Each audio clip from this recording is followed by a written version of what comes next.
capítulo 7, versículos 25 al 36. Juan 7, 25 al 36.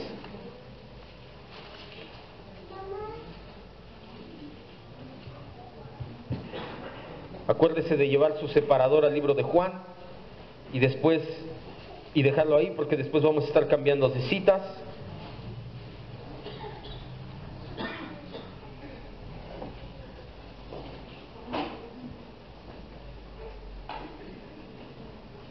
Juan 7 del 25 al 29, perdón, al 29 nada más.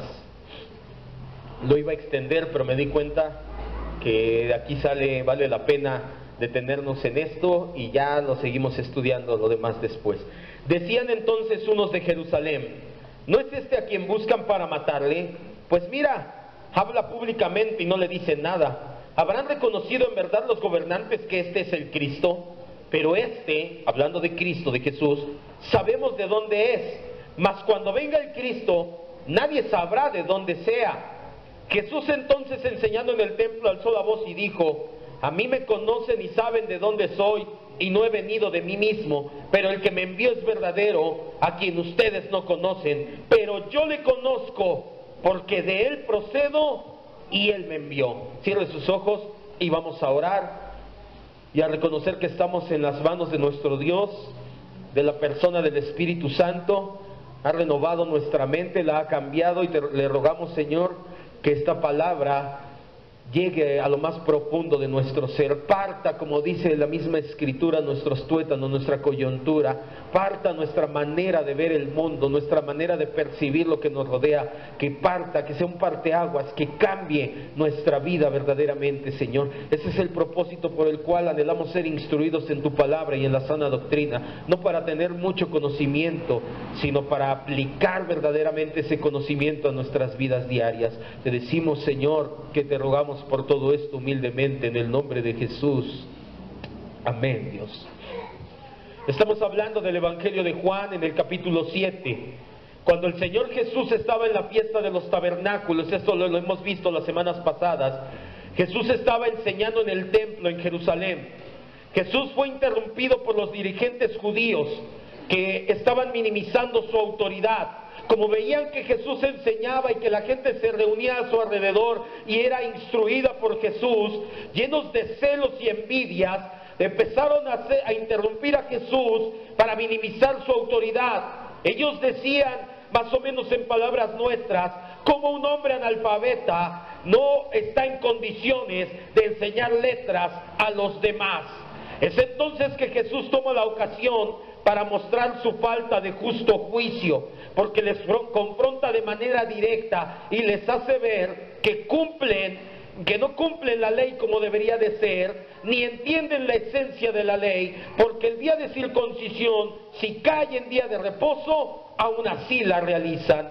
La frase que vimos la semana pasada, no juzguen con las apariencias, sino juzguen con justo juicio, vino de todo este trasfondo. Jesús los confronta y les dice: ustedes nada más juzgan según las apariencias, no están juzgando con un justo juicio. Este es su contexto, pero la semana pasada entendimos que podemos darle una aplicación que según sea el caso, obviamente dentro de los parámetros de la Escritura misma, y es lo que hicimos. La semana pasada vimos la falta de discernimiento, que la falta de justo juicio ha afectado primero la vida de la iglesia como comunidad, al ser arrastrada por falsas doctrinas muchas veces a lo largo de la historia. Los primeros libros que se escribieron, Judas, por ejemplo, estaba contendiendo ya por la fe dada a los santos, pero también la falta de justo juicio ha afectado nuestras propias vidas, porque nos ha causado inmadurez para no discernir el trato de Dios a nuestras vidas.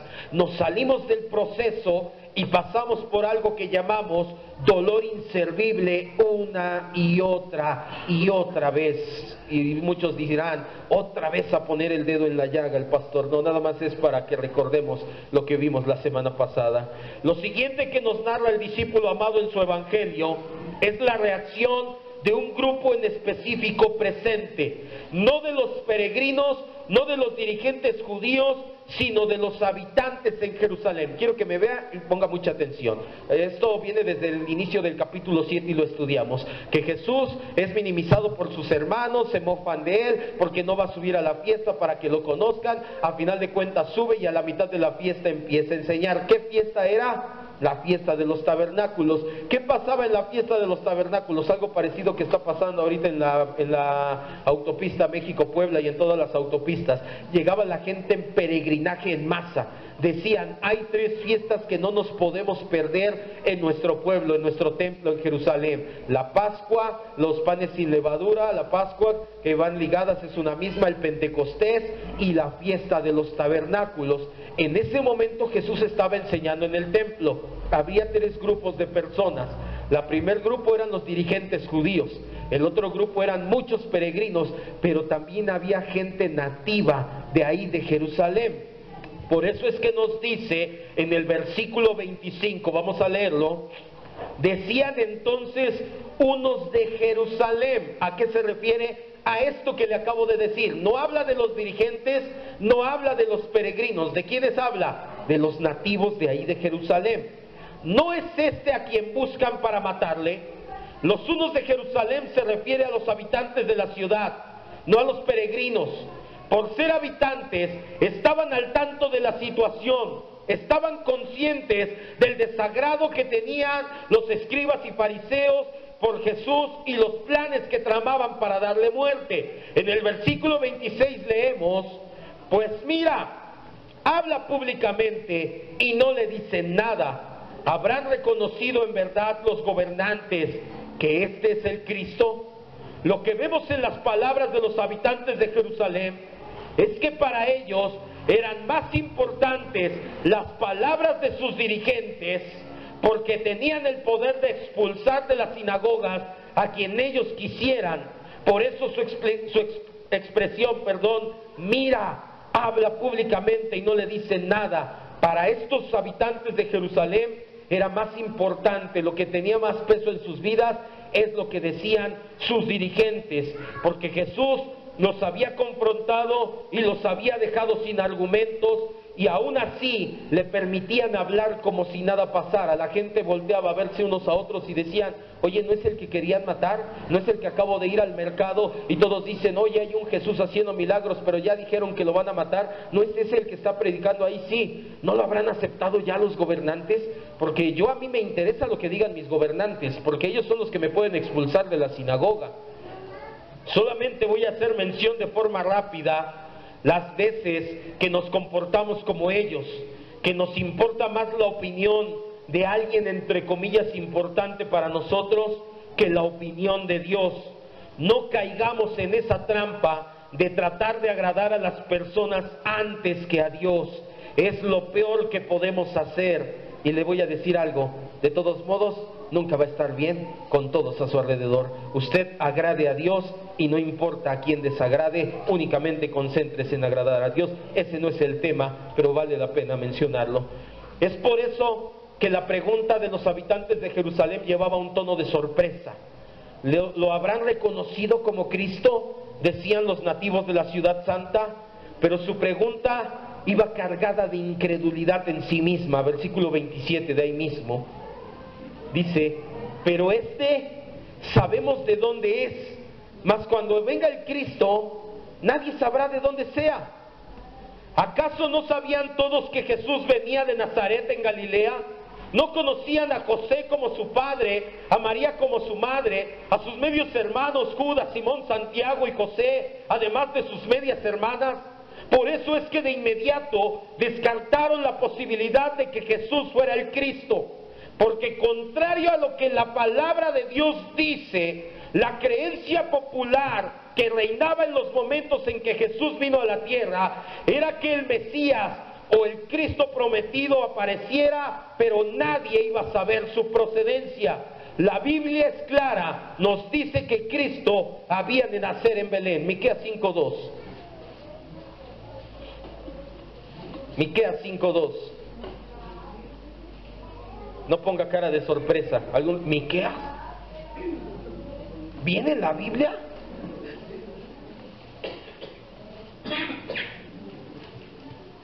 ¿De quién era contemporáneo Miqueas?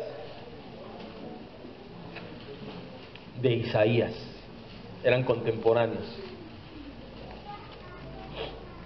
Miqueas 5:2. Quiero que ponga mucha atención porque de aquí se desprende nuestra enseñanza del día de hoy. Vamos a ir llegando poco a poco. La gente en Jerusalén se queda de a seis y dice: ¿qué onda? ¿Por qué está predicando? Si este es el que querían matar, ¿ya lo habrán aceptado como Cristo? No lo han aceptado como Cristo, porque él, sé de dónde viene, sé, conozco a su papá, es José el carpintero, varias veces le he encargado trabajos, su mamá es María, ahí va con sus hermanas de Jesús, y José, Judas, Simón y Santiago son sus hermanos, ahí andan. Entonces no, él no es el Cristo, porque cuando Cristo venga, nadie va a saber de dónde viene. Pero la Biblia dice en Miqueas 5:2, pero tú, Belén Efrata, pequeña para estar entre las familias de Judá, de ti me saldrá el que será, ¿qué? Señor en Israel, y sus salidas son desde el principio, desde los días de la eternidad. ¿Está hablando de quién? De Cristo. Está diciendo, el Cristo de la eternidad va a venir a nacer en Belén. De hecho, aquí hay un dato muy interesante. Los mormones en sus libros dicen que Jesús nació en Jerusalén. ¿Sí sabía eso? En el libro del Mormón. Y la Biblia dice que nació ¿en dónde? En Belén. ¿A quién le creemos? A la Biblia, obviamente, no tiene que haber duda. No sé si sabía eso. La Biblia es clara. Nos dice que Cristo nacería en Belén, en Miqueas 5:2. Sin embargo, en esa época, y basados en escritos apócrifos de corte apocalíptico que abundaban en ese entonces. ¿Por qué abundaban? Porque la gente estaba harta, tenían 400 años oprimidos por los asirios, por los griegos, por los romanos, y decían ya que venga el Mesías. Entonces salieron muchas sectas de gente pseudo inspirada que decía: oh, voy a escribir y el Señor dice que cuando el Mesías venga nadie sabrá de dónde viene, pero va a derrotar a todos sus enemigos y va a establecer su reinado, etcétera, etcétera. Eso es la que era la creencia popular en ese entonces. Podemos llegar a sorprendernos de que esto haya pasado, pero en realidad es una condición del corazón humano. Juan Calvino escribió: el corazón del hombre es una fábrica de ídolos. Nosotros en la actualidad, por esa condición peculiar del corazón, hacemos muchas veces exactamente lo que los judíos hicieron en su momento. Inventamos nuestras propias historias por encima de la palabra de Dios. La palabra de Dios es clara, los judíos lo sabían, tenían los textos sagrados, Miqueas 5:2 y anexas, donde decía que Cristo iba a nacer de Belén. Pero él dice que nadie sabe. ¿A quién le creo? ¿Y a quién le creyeron? A aquellos que les estaban mintiendo. Y nos podemos sorprender y decir: ¿cómo es posible que ellos hayan sido así? No te sorprendas, amado hermano, muchas veces nos pasa a nosotros también. Basta meditar en cuántas veces, y a pesar de que sabemos que algo es desagradable a la voluntad de Dios, lo seguimos haciendo pensando que no es tan malo, o pensando que hay personas peores que yo. La Biblia dice: no hagas esto, o sabes cuál es tu comportamiento como cristiano, y dices: pero ¿qué tiene? ¿Qué tiene? Estás creyendo en tus propias historias en lugar de creer en la palabra de Dios, o te autojustificas y dices: pero él está peor, yo no estoy tan mal como él. Acuérdese de esto, amado hermano, se lo voy a decir hasta el cansancio. El parámetro no es el que está sentado a su lado, a su izquierda, a su derecha. El parámetro, ¿quién es? Cristo. Usted puede verse alrededor de sus hermanos y decir: él está peor, y tal vez sí, no estoy diciendo que no, pero ¿sabe a quién tiene que ver siempre? A Cristo. Y entonces se va a dar cuenta que el que está peor y por la calle de la amargura es usted y yo, porque comparados con Cristo somos como Hitler, cualquier ser humano. Basta con ver cómo nos comportamos como los judíos, que ponemos pretextos por encima de la palabra de Dios, inventamos nuestras propias historias y las justificamos pensando que antes éramos más desobedientes, o cuántas veces preferimos hacer las cosas a nuestro modo, dejando de lado el seguir a Dios, porque a nuestro modo es más fácil. Por ejemplo, cuando decimos, sí, la palabra de Dios, pero yo sé que si lo hago a mi modo y hago esta tranza en el trabajo, me va a ir mejor. O hacer trampa en un examen porque decimos, es que Dios conoce mi corazón y sabe que quiero ser un gran... Nada de eso. Tú no puedes poner tus historias por encima de la palabra de Dios. En pocas palabras, nosotros también muchas veces tenemos un Dios de nuestra imaginación, pero no el Dios de la Escritura. Recordemos siempre que hay dos tipos de idolatría: adorar a aquel que no es el Dios verdadero, o tratar de adorarlo a nuestra propia manera. Por eso Calvino decía que el corazón es una fábrica de ídolos, porque o adoras al Dios equivocado o quieres adorarlo a tu manera. A Dios se le adora como Él dice. ¿Y dónde dice cómo adorarle? En su palabra, con nuestras vidas en obediencia. La respuesta de Jesús en los siguientes dos versículos es una cátedra de teología. Regrese a Juan 7, 28 y 29.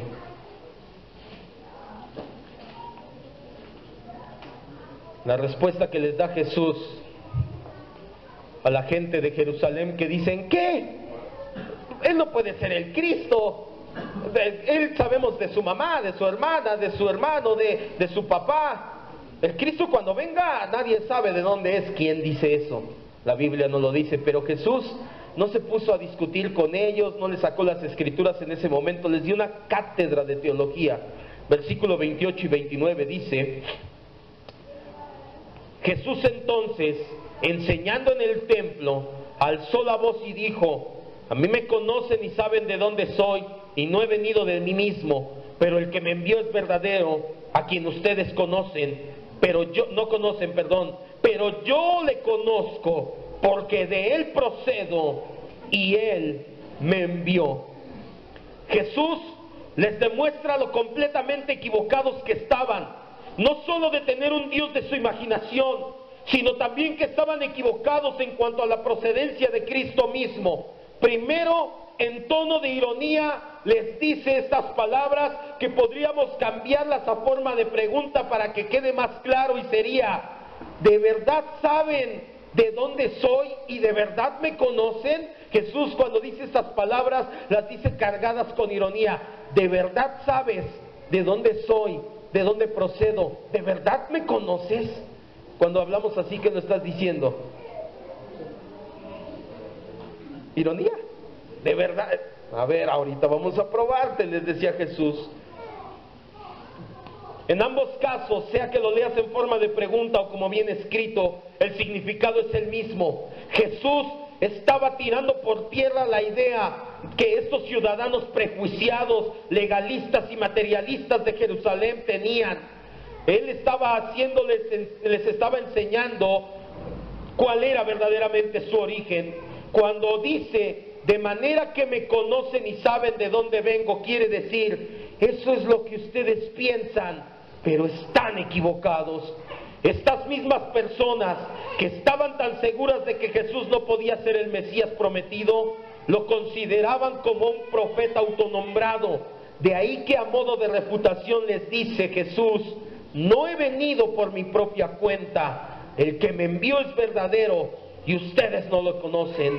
Creían conocer a Dios, pero solo estaban demostrando su ignorancia, y Jesús los hace ver con una declaración llena de verdad teológica su procedencia. Ese es el tema que vamos a hablar. Aquí estoy, póngame atención, no se distraiga. Jesús les da una cátedra de teología y les habla de su procedencia. ¿Qué significa que Jesús procede de Dios? Él les dice: pero yo procedo del que me envió. ¿Es acaso Jesús la primera creación de Dios, como dicen los unitaristas? ¿Sabía que hay cristianos unitaristas o testigos de Jehová o algunas sectas que dicen que Jesús no es Dios, que Jesús es la primera creación de Dios, que por eso Jesús procede de Dios? ¿Será esto lo que estaba diciendo? No.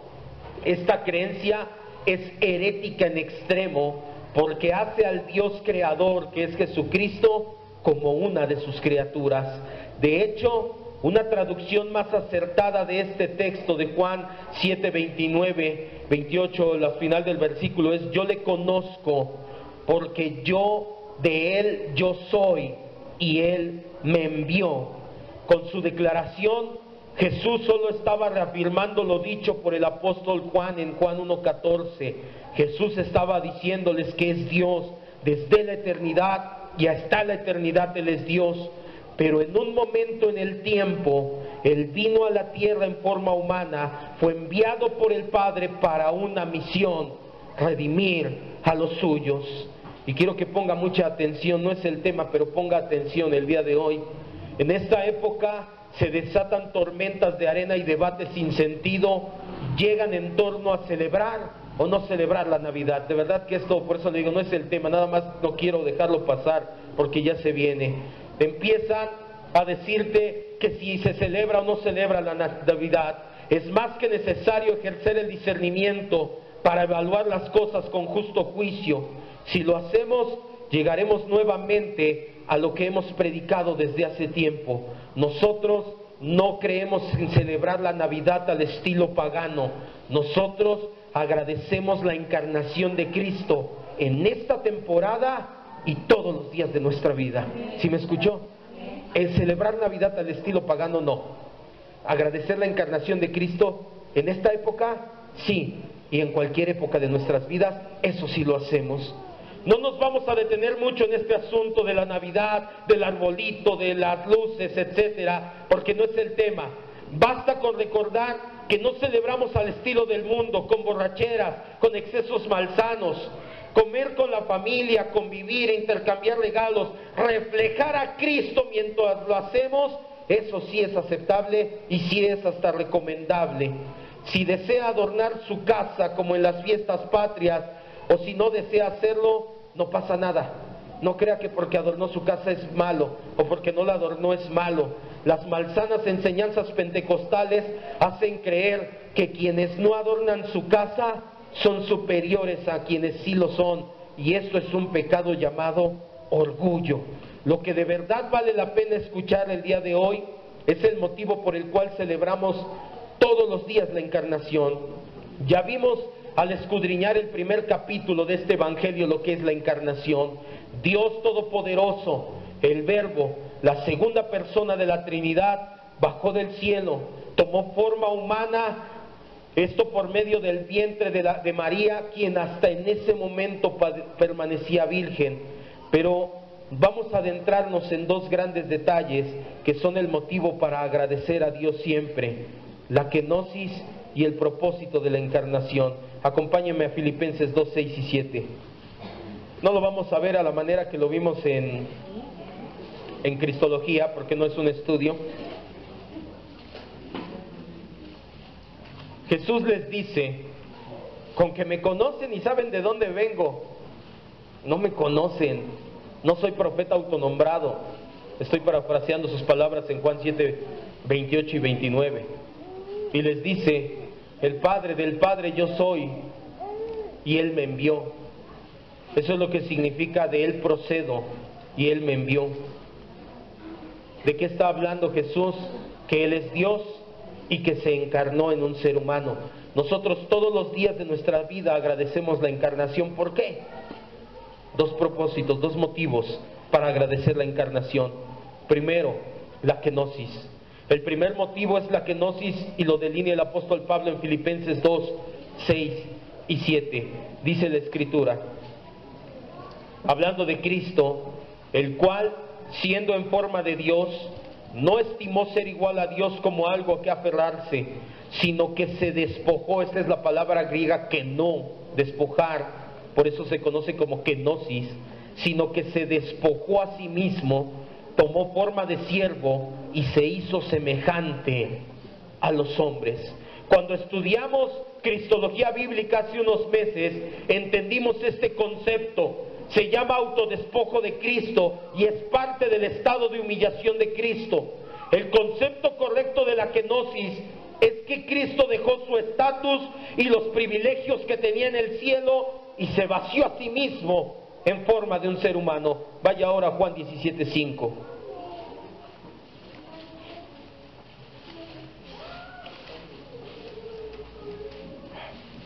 Juan 17:5.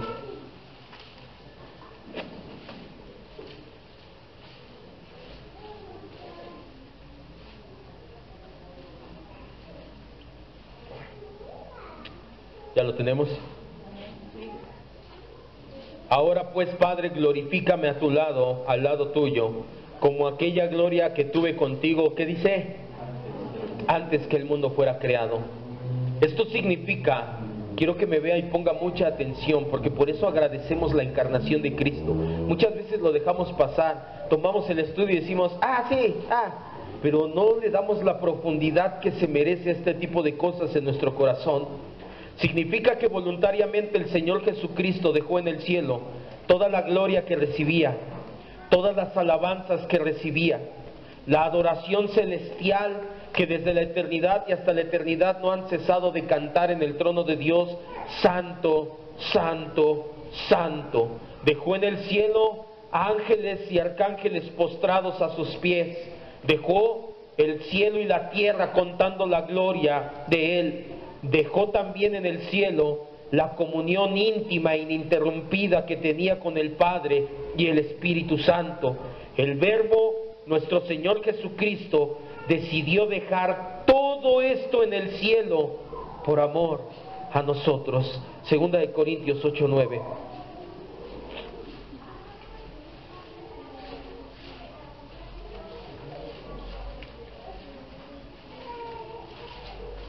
Segunda de Corintios 8:9.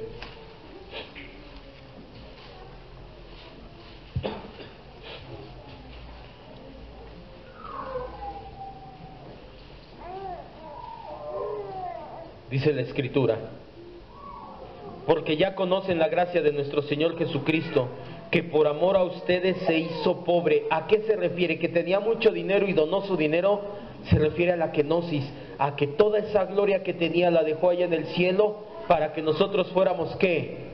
Ricos espiritualmente hablando, pudiéramos estar delante del Rey. Quiero que cierre sus ojos y escuche esto que le voy a decir para que ponga en la dimensión correcta la kenosis de Cristo. Ponte a pensar. Hace un momento estábamos hablando en el discipulado, estamos hablando del quinto propósito, evangelizar. Que llegara una organización y nos dijera: qué bueno que tienen obreros aquí ya preparados. Queremos mandar gente a la sierra. Ni siquiera te voy a decir a China, Afganistán, donde matan cristianos gratis. No, aquí a la sierra Tarahumara queremos mandar a unos cuantos de ustedes. Ponte a pensar todos los lujos y privilegios, y de hecho lo hacemos, y por eso mucha gente no quiere ser misionera, que tenemos. Todos al menos tenemos comida todos los días, una ropa limpia, propia, un lugar calientito para dormir, agüita calientita para bañarte. En nuestro caso, creo que la gran mayoría, gracias a Dios, tenemos energía eléctrica y hasta señal de internet en tu computadora y en tu celular. Que te dijeran: deja todo eso, pero peor aún, para vivir de la peor manera imaginable para ti, en la austeridad total, y todo por unas personas que sabes que de antemano te van a rechazar, te van a escupir, te van a golpear y te pueden hasta matar. Eso fue lo que hizo el Señor Jesucristo. Eso es una muestra de su amor incondicional. Por eso agradecemos la kenosis, porque dejó lujos, privilegios, gloria, todo lo que Él merece y de Él es en el cielo, sabiendo que aquí iba a tomar una forma frágil de un ser humano más, con todas las limitaciones de ser humano. Y aún así, Él ya sabía que lo iban a rechazar, a escupir, a hacer a un lado y a crucificar. Muchos de nosotros no vamos de misioneros a las sierras, no le predicamos ni al vecino porque se vaya a burlar de nosotros, pues Jesús dejó todo en el cielo por amor a nosotros. Por eso agradecemos la encarnación, porque implicó la kenosis, el autodespojarse de sus lujos y privilegios que tiene como Dios. Pero no es todo. Agradecemos porque fue con el propósito de morir por nuestros pecados. Un absurdo es pensar que Dios puede morir. De ser así, ese Dios no es Dios. Si acaso sería un Dios menor con D minúscula. Pero el Dios creador del universo no puede morir. El Dios todopoderoso no puede derramar sangre. Eso es inadmisible, lógica y metafísica y filosóficamente hablando. Pero para poder salvarnos de nuestra condición de pecado, Era necesario un sacrificio, que alguien derramara sangre para cubrir el pecado. Y Dios tuvo la solución desde la eternidad, que el Verbo se encarnara, que Dios Todopoderoso tomara una forma humana, que sí pudiera morir y que sí pudiera derramar sangre.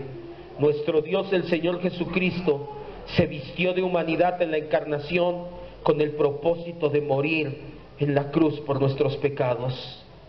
Cierre sus ojos. Este es el tema, esto es lo que quiero que terminemos entendiendo el día de hoy, cuando Jesús dice: ¿de dónde procedo? Así dice, y el Padre me envió y de Él procedo. Se está refiriendo a la encarnación, a que Él es Dios y que fue enviado a una misión. Y nosotros no celebramos Navidad, ese no es el tema. Nosotros agradecemos todos los días la encarnación de Cristo, porque por medio de la encarnación fue que pudo tomar una forma humana y derramar su sangre para morir por nosotros, pero implicó despojarse de lujos y privilegios que no se comparan en nada con los que nosotros nos podríamos dejar. Como puedes darte cuenta, celebrar solo un día al año el nacimiento físico de Jesús en la tierra no se compara en nada con agradecer todos los días por la encarnación del Verbo. No solo dejó todos sus privilegios en el cielo para venir, sino que lo hizo sabiendo que lo íbamos a despreciar, y lo hizo con el propósito de morir, derramar su sangre y poder salvarnos. En estas fechas de controversia teológica, que denominaciones se atacan unas a otras, en lugar de entrar en debates que no dan provecho, tengamos justo juicio y mejor utilicemos nuestras vidas para mostrar agradecimiento y reflejar el amor incondicional que nos fue mostrado por Cristo al proceder y ser enviado por el Padre, es decir, el amor incondicional que nos mostró en la encarnación. Quiero que oremos, quiero que cierre sus ojos y le diga al Señor Jesús: gracias. No diga amén, dígale con su propia boca, dígale gracias. Pero no solamente este día, Señor, quiero agradecerte todos los días de mi vida. No solamente el 24, el 25 de diciembre, el 1 de enero, el 10 de octubre, cualquier día del año, Señor, es bueno para decirte gracias por la encarnación, porque va mucho más allá de celebrar como el mundo lo hace. Nosotros, Señor, creemos que eres digno de ser adorado y glorificado por este gran hecho, que tomaste forma humana. De por sí esa ya era una condición humillante para ti. Dejaste toda tu gloria, tus lujos y privilegios en el cielo por venir, sabiendo que te íbamos a rechazar, a golpear, a escupir, sabiendo que íbamos a terminar clavándote en una cruz. ¿Cómo no agradecerlo, Señor? Tú tienes todo perfectamente planeado, tú no puedes morir como Dios, como tal, pero al encarnarte en la persona, al encarnarte en Cristo, diste el medio idóneo para derramar sangre y morir por nuestros pecados. No podemos más que decir gracias, Dios, gracias. Permítanos recordar cada día de nuestras vidas este tipo de enseñanzas. Cada vez que llevemos un taco caliente a nuestra boca, cada vez que tengamos señal de internet, cada vez que tengamos un lujo en nuestras vidas, poder recordar y decir: Señor, tú te despojaste de algo mucho más grande que esto pequeño que yo. ¿Cómo no agradecerte, Dios? ¿Cómo no decirte con todo el corazón: gracias, Padre? Gracias, Señor, te decimos en el nombre de Jesucristo, tu Hijo amado. Amén, Dios. ¿Cuántos están agradecidos con Dios? Denle una